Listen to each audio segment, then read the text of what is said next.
Hello everyone, apa kabar? Semoga dalam keadaan sehat selalu ya. Pernah gak sih dalam kehidupan sehari-hari kita membayangkan tentang masa depan?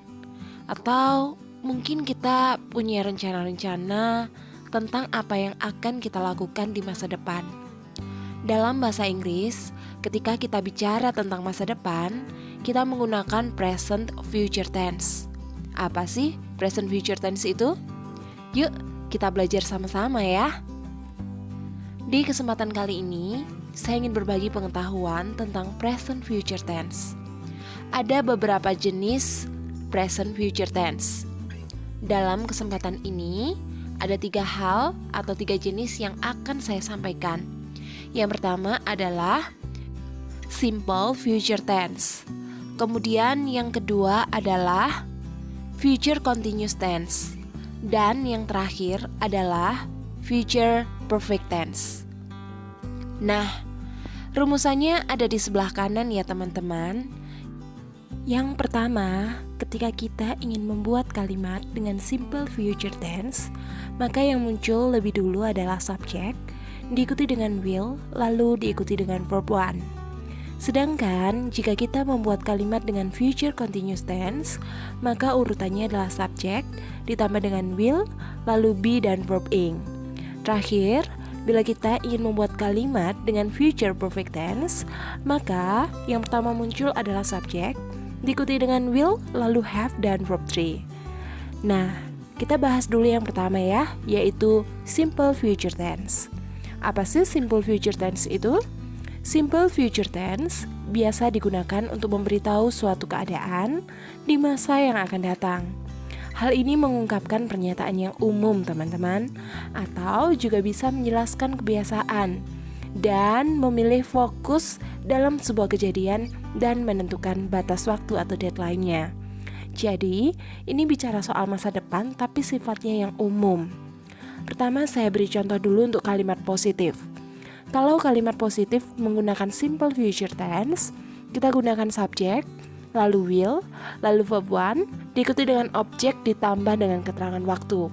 Keterangan waktu ini opsional ya, jadi boleh ada dan boleh tidak ada. Contohnya, we will visit him every month.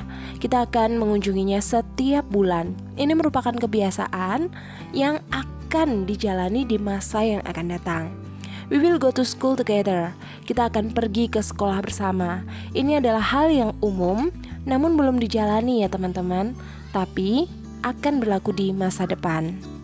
Setelah kalimat positif, sekarang kita akan beralih pada simple future tense yang jenis kalimat negatif. Perbedaannya dengan yang tadi, kita tinggal menambahkan kata not setelah kata will, teman-teman. Jadi di sini ada kata not ya, subject, will, ditambah dengan not, lalu verb one, object, dan seterusnya. We will not visit him every month. Kita tidak akan mengunjunginya setiap bulan. We will not go to school together. Kita tidak akan pergi ke sekolah bersama-sama. Nah, di sini adalah keterbalikan dengan kalimat yang tadi ya teman-teman. Kalau tadi positif, yang ini adalah negatif. Sekarang kita lanjutkan dengan simple future tense yang kalimat interrogatif atau kalimat tanya. Nah, di sini will-nya ada di depan teman-teman.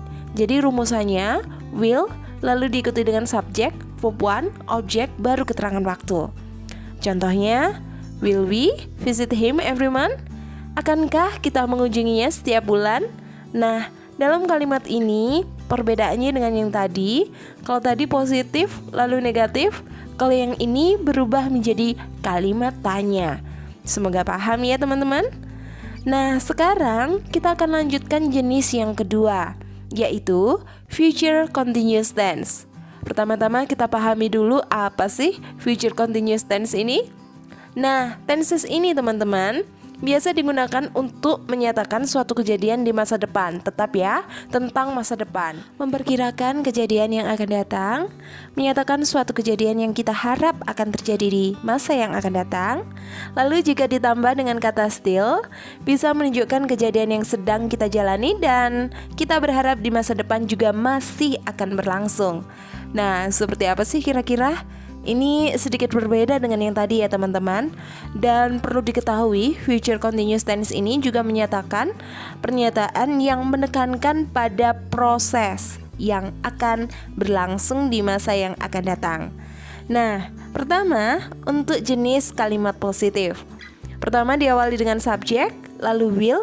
Kali ini ditambah dengan be, ditambah dengan verb ing, objek, dan keterangan waktu yang sifatnya juga opsional. I will be eating out with him this afternoon. Aku akan makan di luar bersama dia nanti sore. She will still be swimming this evening. Dia masih akan berenang sampai nanti malam. Di sini menyatakan proses teman-teman. Jadi sebuah prediksi juga tentang sesuatu yang masih akan terjadi di masa yang akan datang. Seperti itu ya teman-teman. Kita akan lanjutkan pada jenis yang kedua tentang future continuous tense ini, yaitu jenis kalimat yang negatif. Seperti apa sih? Sama dengan yang tadi, tapi di sini ditambahkan dengan kata not. Subject, will, not, be, verb ing, objek, keterangan waktu yang sifatnya opsional. I will not be eating out with him this afternoon. Aku tidak akan makan di luar bersama dia nanti sore. She will not still be swimming this evening. Keterbalikannya ya. Nah sekarang future continuous tense yang merupakan kalimat interrogatif. Will, subject, be, verb ing, objek, keterangan waktu, lalu tanda tanya. Will I be eating out with him this afternoon? Akankah aku makan di luar bersama dia nanti sore? Will she still be swimming by this evening? Akankah dia masih berenang sampai nanti malam? Nah teman-teman, sekarang kita lanjutkan ke jenis yang ketiga, yaitu future perfect tense. Wah, jenis yang bagaimana lagi ya ini ya? Pertama, kita pahami dulu pengertian dari future perfect tense ini. Teman-teman, future perfect tense ini biasa dipakai untuk menjelaskan kegiatan atau peristiwa yang telah terjadi di masa yang akan datang. Maksudnya bagaimana sih teman-teman? Contohnya, ini kalimat positif ya, subject, will, have, verb 3, objek, dan keterangan waktu yang sifatnya masih opsional. I will have gone to the mall. Aku akan telah pergi ke mall. Jadi di masa yang akan datang, dia sudah memprediksikan bahwa dia akan telah pergi ke mall. She will have finished it by 10 a.m. Dia akan telah selesai mengerjakannya pada jam 10 pagi. Nah, bagaimana dengan kalimat yang negatif? Kalimat yang negatif tinggal kita tambahkan not saja. Subject, will not, have, plus verb 3, objek, keterangan waktu. I will not have gone to the mall. Aku tidak akan telah pergi ke mall. Agak rumit ya. She will not have finished it by 10 a.m. Dia tidak akan menyelesaikannya pada jam 10 pagi. Jadi teman-teman, ini sebuah prediksi tentang sesuatu yang akan atau telah atau tidak akan atau tidak telah terjadi di masa yang akan datang. Lalu bagaimana dengan kalimat tanyanya? Kalau kalimat tanya, will-nya di depan, subject, ditambah have verb 3, objek, dan terakhir keterangan waktu. Will I have gone to the mall by 3 p.m.? Akankah aku telah pergi ke mall pada jam 3? Will she have finished it by 10 a.m.? Akankah dia menyelesaikannya jam 10 pagi? Nah, jadi seperti itu ya teman-teman. Nah, teman-teman, demikian tadi yang bisa saya sampaikan di kesempatan kali ini tentang future tense ya. Sekiranya video ini bermanfaat bagi Anda sekalian, mohon di-share dan jangan lupa terus dukung channel ini dengan subscribe dan juga jangan lupa like video ini. Dan saya ucapkan terima kasih serta sampai jumpa.